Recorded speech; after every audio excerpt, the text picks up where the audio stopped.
Hello students, welcome to this channel and today we are going to start our new topic that is spherical mirror. So this is the second lecture of the chapter light, reflection and refraction. I hope you have already seen the lecture number 1. Those who have not seen, I have put the link in the description below. Go and watch it first क्योंकि वहाँ पर मैंने basic of light, reflection के definition and laws of reflection and the properties of images formed by plane mirror वहाँ पर cover किया और हमें कोई भी पॉइंट इग्नोर नहीं करना है। क्यों? क्योंकि we have to secure full marks for board exams in maths and physics. ठीक है, तो विदाउट वेस्टिंग एनी टाइम आइए स्टार्ट करते हैं आज का topic that is spherical mirror. तो बेटा स्फेरिकल मिरर है क्या? सर स्फेरिकल मिरर वो होता है जिसका रिफ्लेक्टिंग सरफेस कर्व्ड होता है। बहुत बढ़िया बेटा, वो मिरर जिसका रिफ्लेक्टिंग सरफेस कर्व्ड हो, चाहे वो इनवर्ड हो आउटवर्ड हो, वो आगे हम देखेंगे, बट कर्व्ड होना जरूरी है, उसको हम क्या बोलते हैं? Spherical mirror. बट सर इसका नेम से कहीं ऐसा तो मतलब नहीं है कि ये मिरर जो है वो स्फीयर का ही पार्ट हो। हाँ, अगर हम देखें तो दिस इज अ स्फीयर और इसका अगर मैं ये पार्ट ले लूं बेटा, एक स्मॉल पार्ट ले लूं, देखिए दिस इज अ स्फीयर और इसका मैं अगर स्मॉल पार्ट ले लूं तो this is making an mirror, इसलिए इसको हम क्या कहते हैं? स्फेरिकल मिरर्स भी कहते हैं। ठीक है, spherical mirror based on their reflecting surface, inward है या आउटवर्ड है, it is divided into two types. ठीक है, दो टाइप के होते हैं स्फेरिकल मिरर। पहला जो है concave mirror and second is convex mirror. ठीक है सर, कॉनकेव मिरर वो होता है बेटा जिसका रिफ्लेक्टिंग सरफेस जो है वो अंदर की तरफ झुका हो, इनवर्ड हो। ठीक है, यहाँ पर मैं लिख देता हूँ, the mirror having inward reflecting surface are known as concave mirror and the mirror having, देखिए लाइट रेज यहाँ से जा रही है, और outward reflecting surface is known as convex mirror. ठीक है सर, समझ में आ गया? ठीक है, बहुत बढ़िया बेटा। नाउ आगे बढ़ते हैं बेटा। सर आगे बढ़ने से पहले हमें थोड़ा सा ये बताइए कि ये सब क्या क्या है। तो दिस इज पॉलिशिंग, है ना। ये पॉलिशिंग इसलिए जरूरी है बेटा क्योंकि हम रिफ्लेक्शन चाहते हैं ना कि रिफ्रैक्शन। रिफ्लेक्शन के लिए कभी भी उसको ओपेक सरफेस पे हमें इंसिडेंट कराना होगा, किसी भी रेज को।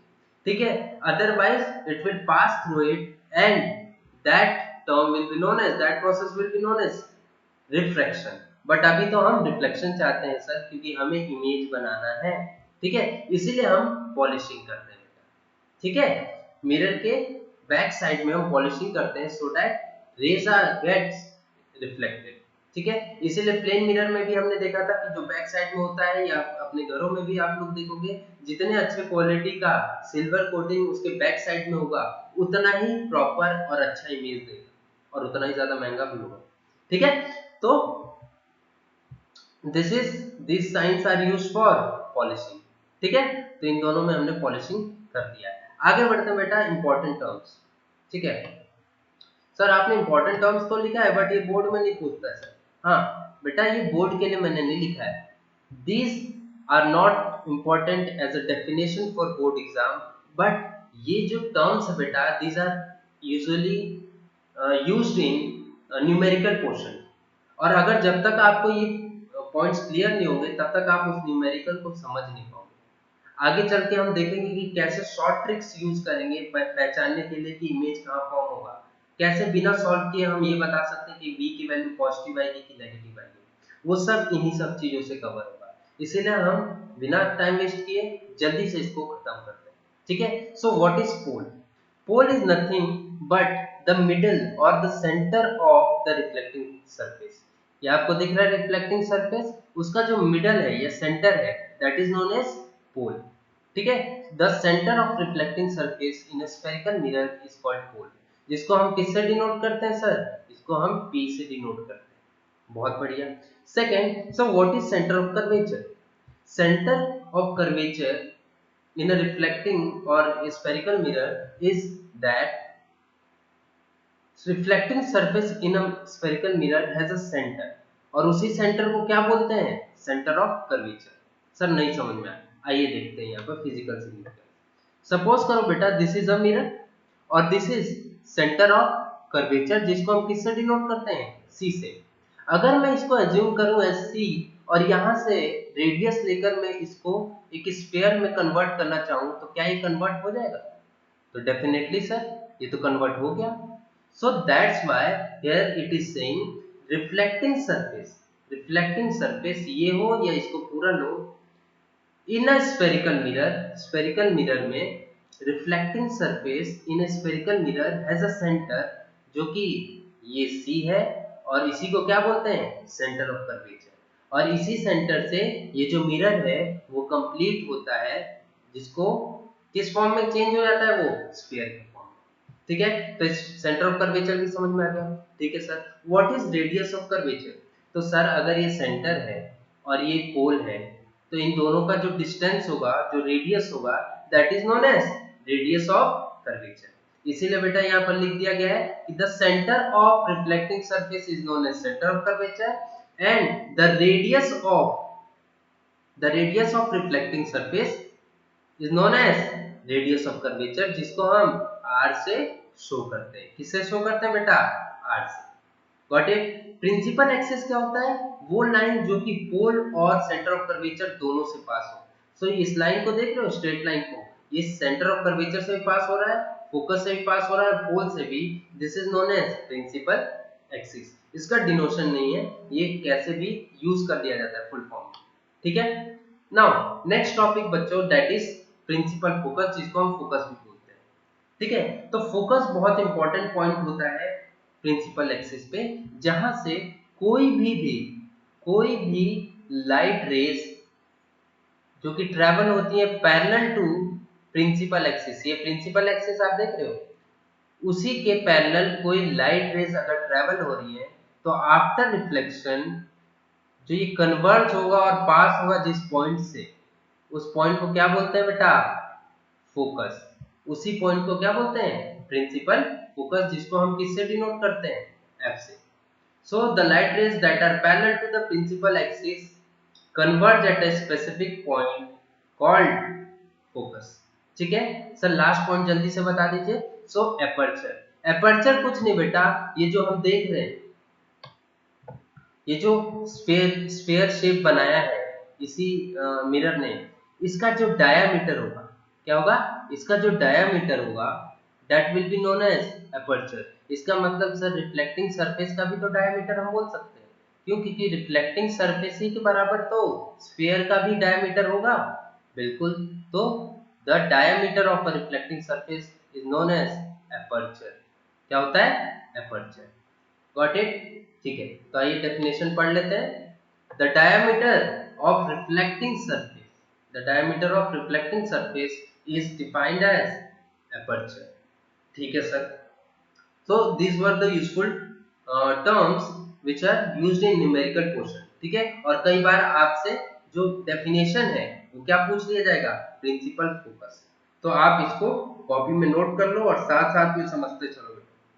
Okay, now let's come to the new topic, that is uses of these two mirrors।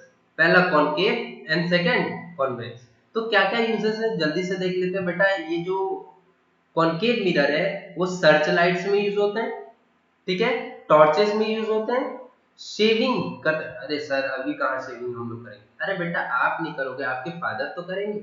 हाँ, तो वहां पर आप देखिए, those mirror which are used in shaving are concave mirror, ताकि हमें थोड़ा साइज बड़ा दिख सके, क्लियर दिखेगा उसको, है ना, ताकि कट उठ ना जाए।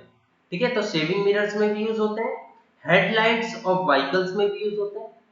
ठीक है, और डेंटिस्ट भी बच्चों इसी मिरर को यूज करते हैं अपने दांतों का इमेज, बिग इमेज देखने के लिए। आप देखे होंगे डेंटिस्ट के पास गए होंगे तो एक बेकार सा वो लेंस ऐसे ऐसे करता रहता है। वो क्यों करता है? उससे जो साइज है टीथ का वो इंक्रीज दिखता है, मैग्नीफाइड फॉर्म में दिखता है, ताकि क्लियर कट उसको दिख सके कि प्रॉब्लम क्या है। Got it? तो कॉनकेव मिरर का तो बहुत यूज है सर। हाँ है तो बेटा। Okay, now what are the uses of convex mirror? Convex mirror rear view के लिए यूज होता है बेटा। जैसे कि अगर मैं कहूँ कि हमारे बाइक्स में जो बगल में शीशे होता है ना, मिरर यूज होता है, वो कॉन्वेक्स मिरर होता है। सर उसका यूज क्या है? सर उसका यूज बेटा ये है कि वो जो जितने भी पीछे के जो इमेजेस कैप्चर करता है वो बहुत छोटे कैप्चर करता है।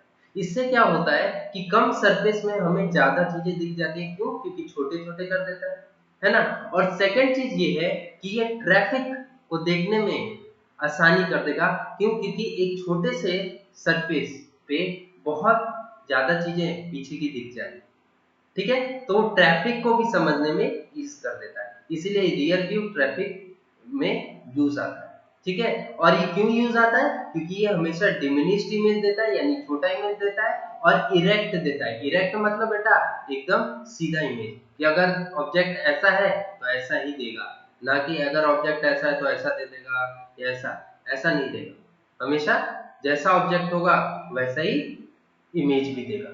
Got it? क्लियर हो गया? ठीक है सर, इतना क्लियर हो गया। सर इमेजेस बोले थे आपने, इमेजेस होते क्या है? तो बेटा images are defined at the point. क्या होते हैं? पॉइंट होता है जहां पर जो लाइट रेज होती है वो एक्चुअल में मीट करती है। अगर एक्चुअल में मीट नहीं करेगा तो इमेज नहीं होगा सर। होगा बेटा, वो भी इमेज होगा, बट उस वो इमेज एक्चुअल में एक्चुअल इमेज नहीं होगा, वो हमेशा वर्चुअल इमेज होगा। ठीक है सर, बताइए आगे, नहीं समझ में आया? अच्छा ठीक है, एक बार और समझते हैं। Images are defined as points where the light rays coming from an object meet, ठीक है। जिस ऑब्जेक्ट से भी लाइट्स आती हैं और मीट करती हैं, या फिर दिखती हैं कि वो मीट कर रहा है, उस पॉइंट को क्या बोलते हैं? इमेज। बहुत बढ़िया सर। इमेजेस दो टाइप के होते हैं बेटा, कौन कौन से? रियल एंड वर्चुअल, ठीक है। पहला जो होता है वो रियल, दूसरा वर्चुअल होता है। सर रियल तो जानते हैं, वही रियल वाला ना, जो सच्चाई है, हाँ बिल्कुल। वो इमेज जो वाकई बन रहा है, कब? जब लाइट रेज आपस में एक्चुअल में मीट कर रही हैं, तब क्या बनता है? Real image. और जब लाइट रेज अपीयर करती हैं बट रियल में मीट नहीं करती, उनको क्या बोलते हैं? Virtual image. तो रियल इमेज क्या होता है बेटा? when light rays actually meet each other after reflection. तो एक्चुअली यहाँ पर इंपॉर्टेंट, बहुत वर्ड जो है बहुत इंपॉर्टेंट है। और यहाँ पर वर्चुअल इमेज क्या है? एक्चुअली में वो मीट नहीं करते, बट अपीयर होते हैं कि वो मीट कर रहे हैं, वर्चुअल इमेज उनको कहा जाता है। रियल इमेज और वर्चुअल इमेज में फर्क क्या होता है सर? पहली बात कि रियल इमेज हम स्क्रीन पर देख सकते हैं, ऑब्टेन कर सकते हैं, बट वर्चुअल इमेज कभी भी स्क्रीन पे ऑब्टेन नहीं कर सकते, ठीक है सर। और पॉइंट्स बताइए। तो रियल इमेज बेटा हमेशा इन्वर्टेड होगा, ठीक है। क्या होगा? इन्वर्टेड होगा। और वर्चुअल इमेज जो होगा वो हमेशा इरेक्ट होगा।